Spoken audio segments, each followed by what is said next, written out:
올해 초부터 인터넷에 감사한 의사란 제목의 명단이 올라왔습니다. 사직하지 않고 현장에 남은 전공의와 수업에 복귀한 의대생, 의사 증언에 찬성하는 전문가들의 실명과 소속이 고스란히 적혀 있었습니다. 블랙리스트였습니다. 이들을 향해 부역자, 매국노라는 일부 의사들의 공격이 이어졌습니다. 좌표를 찍었는지 계속 지금 전화 얼마나 지금 회계망측한 상황에 지금 있는지. 명단을 처음 올린 사람은 사직한 전공의 정모 씨였습니다.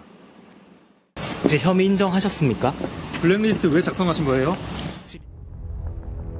정 씨가 구속되자 의사들 사이에서는 정 씨를 독립투사로 치켜 세우는 모금 운동까지 벌어지고 있습니다. 의대생들의 커뮤니티에는 조선인이 응급실 돌다 죽어도 아무 감흥이 없음, 사람들 더 죽어나가면 좋겠음이란 글이 올라옵니다. 그거는 사람이면 하지 말아야 되고 의사라면 더더욱 하지 말아야 되는 행동들인데 원래 가져야 되는 도덕성이나 사회적인 기본적인 태도를 잃어버렸다고 생각을 했어요. 박용원 대한의사협회 부회장은 자신의 SNS에 간호법을 환영하는 대한간호협회 보도자료를 공유하면서 주어 목적어 생략합니다. 그만 나대세요. 그럴 거면 의대를 가셨어야죠라고 적었습니다. 조롱과 혐오를 동원한 일부 의사 집단의 버티기, 집단 사직과 집단 휴학, 강경 대응 일변도인 정부, 8개월째 이어진 평행선에 의정 갈등은 여전히 해결의 실마리를 찾지 못하고 있습니다. 지난 봄부터 이야기가 나왔던 의정협의체 구성도 계속해서 난항을 겪고 있습니다. 저는 얼마든지 열려 있다고 얘기를 했습니다. 우리 의사 단체에게도 단체들이 많아요. 그래서 저희들이 쭉 소통을 해왔습니다만은 통일된 어떤 그 의견의 도출이 안 됩니다. 그렇다고 그럼 도출될 때까지 기다릴 수는 없는 거 아니겠습니까? 정부는 협의를 하자면서도 동시에 아무 죄 없는 전공의들을 경찰서로 불러 전 국민 앞에 망신을 주고 겁박하면서 협의체로 들어오라고 합니다. 이는 대화 제의가 아니고 의료계에 대한 우롱입니다. 대통령실은 오늘 의료계 추천 인사가 절반 이상 참여하는 의료 인력 수급 추계 기구를 만들겠다는 입장을 밝혔습니다. 고령화 등 인구 구조 변화에 따라 늘어날 수밖에 없는 의료 수요.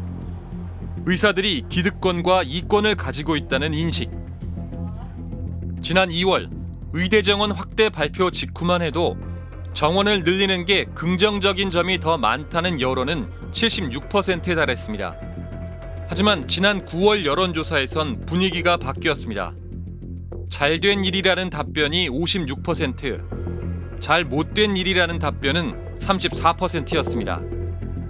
특히 의료 공백에 정부가 대응을 잘하고 있다는 여론은 21%에 그쳤습니다. 내년 의대 정원을 두고 당정 사이에서도 엇박자가 빚어졌습니다.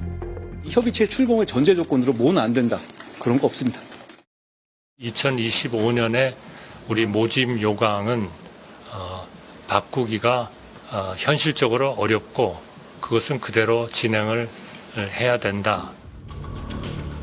의정 갈등과 김건희 여사 문제를 논의하기 위한 한동훈 대표의 대통령 독대 요청은 사실상 거절당했습니다. 전국의 의대생 19,300명 가운데 이번 학기에 등록한 학생은 고작 653명, 나머지는 휴학 중입니다. 40명 중에 38명이 나가고 지금 2명이 수업을 듣고 있으니까 제가 있는 학교 같으면 지금 현재 한 학년 정원이 40명인데 올해 110명이 늘었습니다. 그러면은 40명이었던데 지금 그대로 이제 유급이 되게 되면 이제 150명이 되게 되는데 거기에 대한 준비도 그렇고 지금 정상적인 교육이 좀 어렵다고 봐야죠. 네. 의대 정원 확대 추진 과정의 혼란과 이어진 의료 공백은 필수 의료와 지역 의료 살리기라는 누구도 부정할 수 없는 의료 정책의 대의 명분마저 흔들고 있습니다. 의료개혁 본인들이 뚜벅뚜벅 걸어가서 되는 거 아니거든요. 이거는 결국은 의료를 이용하는 국민들도 협조해야 되고 의료를 제공하는 의사들도 협조하지 않으면 완성될 수 없는 거거든요. 근데 다 적으로 돌리고 다 불안하게 만들어 놓고 살면서 이제 뭐 아파서 혹시 잘못될까 봐 걱정한 적은 있어도 병원을 못 갈까 봐 걱정한 적은 없었던 것 같거든요. 저 어렸을 때로 돌아간 것 같아요. 한 1980년대.